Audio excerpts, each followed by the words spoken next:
Hello and welcome to the round 2 edition of TSL Talk. Today we're joined by one of the truly elite players on the competition in Nathan Street. Nathan, great to be back in Tassie and thanks very much for coming along. No worries, thanks for having me, Stubbsy, and I don't know about elite, mate. Last year you played for South Fremantle in the Waffle. You signed a 2-year deal with South. What brings you back to Hobart?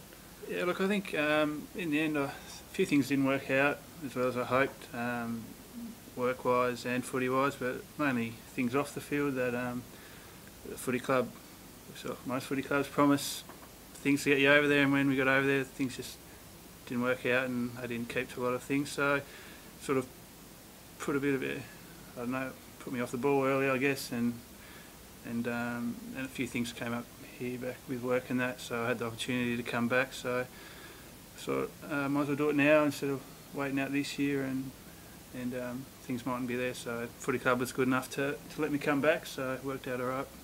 What was it like playing alongside the likes of Peter Bell and Jeff Farmer, obviously two very well known players who had long careers with Fremantle? Yeah, no, it was good. I learned a lot from both players. I mean, Belly's not just a great footballer, he's actually a top bloke, very approachable, and you know, gets along well with everyone, and Wiz, he was good as well. He's a different bloke, but you know, he was fun to play with and you get great entertainment out of him. You're playing alongside another whiz here in Robbie Devine. Are they very similar at all, those two? There is some similarities there. Both freaks and kick goals from anywhere and love a celebration, so there's a bit of similarity there. AFL Tasmania said it's trying to lift the standard of the TSL to that of the Waffle and the Sandful in South Australia. How do you think it compares at present? I know you've only played one game, but what's your first impressions of the standard? I think the standard's definitely improved. I mean, I didn't play a lot of SFL footy when I was back then, playing mostly Devils, but definitely that with the players that were in the Devils program being involved in statewide now, I think it's lifted the standard. It's just not as obviously as good yet as Waffle and Sandful, obviously, but those guys have a lot more money over there, and clubs run more like businesses. So I mean, don't know if Tassie, the TSL, AFL Tasnet have visions of clubs getting to like that down here or not, but I think it's only going to improve if we can keep players around. Yeah. You're originally from Glenorchy. I think that's where you played all your junior football. Why the switch to not go to the Magpies to go to North Hobart? Yeah, I guess it came down to more just being away in WA, and I realised, you know, how enjoyable footy is playing with your mates and that, and I guess I just knew a lot more blokes at North. Didn't really get out to Glenorchy a lot after the last couple of years being more involved with the Devils, so sort of weren't that many people. There's a lot of new faces out there and a lot of people I didn't know, but I mean, it's definitely a tough decision, but in the end I just thought I'd probably enjoy footy more at North.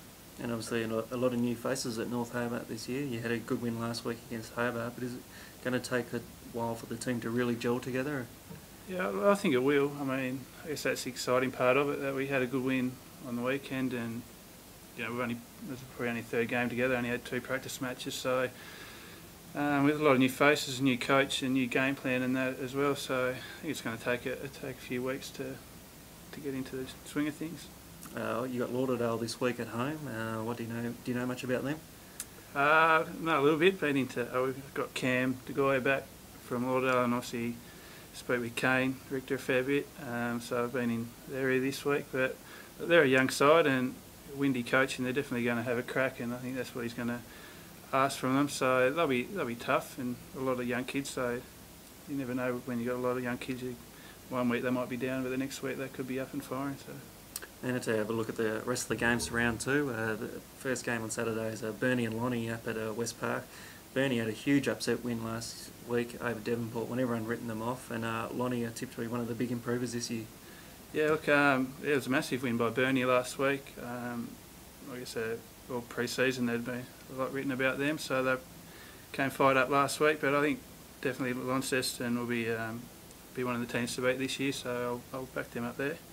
South Lonnie are taking on Clarence at Youngtown. Both have victories again last week. But Clarence is just coming off a 5-day break after playing on Easter Monday night, where they had a big win over Glenorchy. Yeah, I don't think that'll make much difference to Clarence. I think watching them Monday, they're going to be the premiership favourites.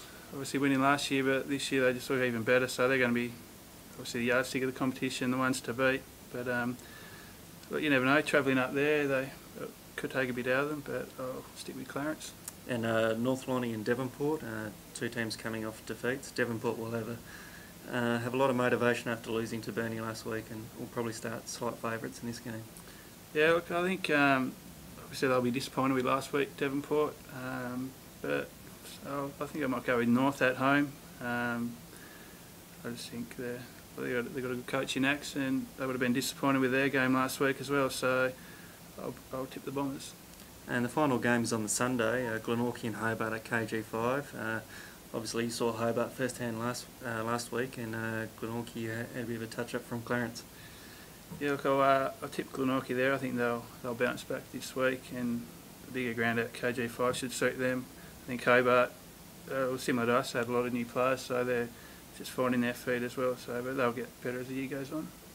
All right, thanks very much for joining us today, Nathan, and for all your news, previews and reviews of the TSL, pick up your copy of the Mercury or go to the Mercury online.